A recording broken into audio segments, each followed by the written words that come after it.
గోదావరిలోని ఒక ఈస్ట్ గోదావరిలో చూసుకుంటే 133 ఉంటే 2014-19 అదేవిధంగా 2000 కంపారిజన్ 2014-19కి ఒక 400 ఉన్నాయి అధ్యక్ష.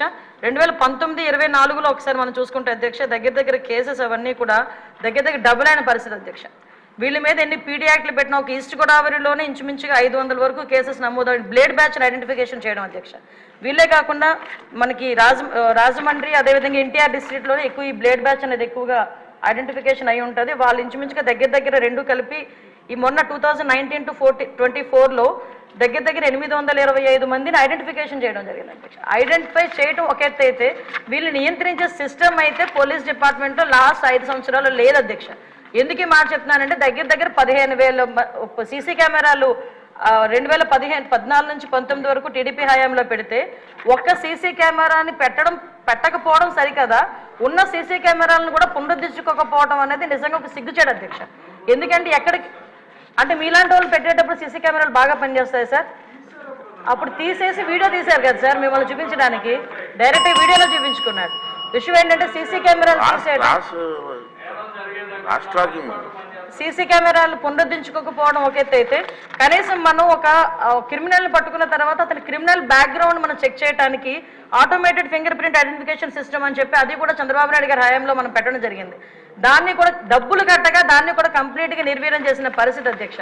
అవే కాకుండా మనకి ఇంతకు ముందు ఏదైనా ఈ బ్లేడ్ బ్యాచ్ కానీ ఎవరైనా అసాంఘిక శక్తులు ఎక్కడైనా ఊర్లను వెళితే ఆ హౌసెస్ దగ్గర కూడా మానిటరింగ్ చేసేవాళ్ళం అధ్యక్ష. ఇంచుమించుగా వాటికి సంబంధించి LHMS అని చెప్పి దాని ద్వారా కూడా లాక్డ్ హౌసెస్ ఏదైతే ఉందో అక్కడ కూడా మానిటరింగ్ ఏర్పాటు చేసి అక్కడ సీసీ క్యామ్స్ ఏర్పాటు చేసుకుని వాళ్ళు వచ్చేటంత వరకు భద్రత కల్పించడం, అంటే మామూలు మైన్యూర్ లెవెల్ వరకు కూడా పోలీసింగ్ వెళ్ళి వాళ్ళు భద్రత కల్పించే పరిస్థితులు లాస్ట్ గవర్నమెంట్లో ఉండేది. ఈ గవర్నమెంట్ ఎప్పుడైతే నిర్వీర్యం చేసిందో పోలీసు వ్యవస్థని, మీరు అన్నట్టుగా మొత్తం అరాచక శక్తులు అసాంఘిక శక్తులు అరాచక శక్తులు అంటే ఇందాక మేడం గౌరవ ఎమ్మెల్యేగా చెప్పినట్టు ఎవరు బ్లేడ్ బ్యాచ్ అనో ఇంతకుముందు ఎక్కడి నుంచో వచ్చారు, పై దేశాల నుంచి వచ్చారు, పై రాష్ట్రాల నుంచి వచ్చారు, బీహార్ బ్యాచ్ అక్కడ బ్యాచ్ ఇక్కడ బ్యాచ్ అనుకునే వాళ్ళు. ఇప్పుడు అలా కాదు, అది ఆ బ్యాచ్ ఈ బ్యాచ్ కాదు, వైసీపీ బ్యాచ్ అన్నట్టుగా అసాంఘిక శక్తులు ఎక్కువగా అయిపోయి ఈరోజు కనీసం రాముల్లో గుడికి భద్రత లేదు, బడికి భద్రత లేకుండా అయిపోయింది అధ్యక్ష. లాస్ట్ 5 సంవత్సరాలు కూడా బడిలోనున్న అక్కడికి వెళ్ళి అసాంఘిక కార్యకలాపాలు, ఈవెన్ ఒక రోజు స్కూల్ లాక్ చేసి ఉంటే అక్కడికి వెళ్తే సోమవారం మార్నింగ్ అక్కడికి స్కూల్ ఓపెన్ చేస్తే బీరు బాటిళ్ళు అక్కడ కైనీ ప్యాకెట్లు అవి కనిపించే పరిస్థితి. అలా అదేవిధంగా గుడిలోకి వెళ్తే గుడి విగ్రహాలను ఎత్తుకుపోయే పరిస్థితి లాస్ట్ 5 సంవత్సరాలు చూసాం అధ్యక్ష. ఒకటి అధ్యక్ష, ఈరోజు ఈ గంజాయి గురించి చెప్పారు అధ్యక్ష. ఈ గంజా లాస్ట్ 5 yearsలో కూడా కంప్లీట్గా వదిలేశారు అధ్యక్ష.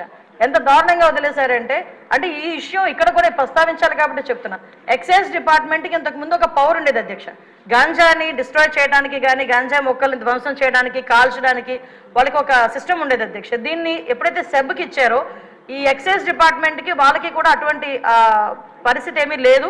ఈ సెబ్ కూడా ఓవరాల్గా ఒక గంజా మీదే కాకుండా ఓవరాల్ మనకి మైన్స్ మీద, శాండ్ మీద, లిక్కర్ మీద వీళ్ళు ప్రత్యేకమైన దృష్టి పెట్టడం, గంజాయిని పక్కన పెట్టడం జరిగింది అధ్యక్ష. దాని పర్యవేక్షణలో భాగంగా గంజాయి అన్నది ఎవరో ఎక్కడో ఈ యూనివర్సిటీ పిల్లలు పెద్ద పిల్లలు తాలూకా పిల్లలు చేస్తారనుకున్నది కాస్త స్కూల్ లెవెల్లో ఈరోజు స్కూల్ బ్యాగ్లో కూడా వెళ్ళిపోయింది అధ్యక్ష గంజాయి ప్యాకెట్. సో మేము ఇప్పుడు ఈ గంజా మత్తులోనే ఈ బ్లేడ్ బ్యాచ్ కూడా విచక్షణ కోల్పోయి అడ్డొచ్చిన వాళ్ళందరినీ కూడా ఇష్టానుసారంగా ఆ బ్లేడ్తోని చేయటం, హర్ట్ చేయటం. అందులో భాగంగా ఇందాక గౌరవ సభ్యులు చెప్పినట్టుగా మన ఎలక్షన్ క్యాన్వాసింగ్లో భాగంగా పవన్ కళ్యాణ్ గారు వెళ్ళేటప్పుడు పవన్ కళ్యాణ్ గారి మీద కూడా దాడి చేయటం బ్లేడ్ బ్యాచ్. అంటే వాళ్ళకు ఒక విచక్షణ కోల్పోయి ఇలాంటి వాళ్ళని హైయర్ చేసుకుంటారు అధ్యక్ష. కొన్ని రాజకీయ పార్టీలు అసాంఘిక శక్తుల్ని ఇలాంటి వాళ్ళని హైయర్ చేసుకుని గుంపుల్లో పంపించి కూడా ఇలాంటి పనులు కూడా చేస్తున్నారు అధ్యక్ష. వీళ్ళకి గంజాయి దొరకకపోతే వైట్నర్ స్మెల్ గట్టిగా తీసి దాంతో కూడా వాళ్ళు మద్దతు తెచ్చుకొని వాళ్ళు ఇలాంటి అసాంఘిక కార్యకలాపాలు, అంటే అసాంఘిక కార్యకలాపాలు ఈజీ మనీ గురించి పిల్లలు పాడైపోతున్నారు, పిల్లలు దానికి అడిక్ట్ అయిపోతున్నారు అన్న విషయం అయితే మా దృష్టికి వచ్చింది అధ్యక్ష. దీని మీద నార్కోటిక్ టాస్క్ ఫోర్స్ మొన్ననే క్యాబినెట్ సబ్ కమిటీ కూడా ఏర్పాటు చేయడం జరిగింది. గాంజా గురించి ఎడ్యుకేషన్ డిపార్ట్మెంట్, మన అదేవిధంగా home department, tribal welfare department, excise department, health డిపార్ట్మెంట్తో కలిపి ఒక సబ్ కమిటీ కూడా ఏర్పాటు చేయడం జరిగింది. నార్కోటిక్ టాస్క్ ఫోర్స్ కూడా ఒక అతి తొందరలో క్యాబినెట్ కూడా ఆమోదం పొందిన తర్వాత narcotic task force with special ఆఫీసర్స్తో పాటు ఏర్పాటు చేయడం జరుగుతుంది. వీటితో పాటు ఒక టోల్ ఫ్రీ నెంబర్ కూడా ఇస్తున్నాం. గాంజాకి ఎస్పెషల్లీ గాంజా పర్పస్లో ఒక టోల్ ఫ్రీ నెంబర్ కూడా ఏర్పాటు చేయడం జరుగుతుంది.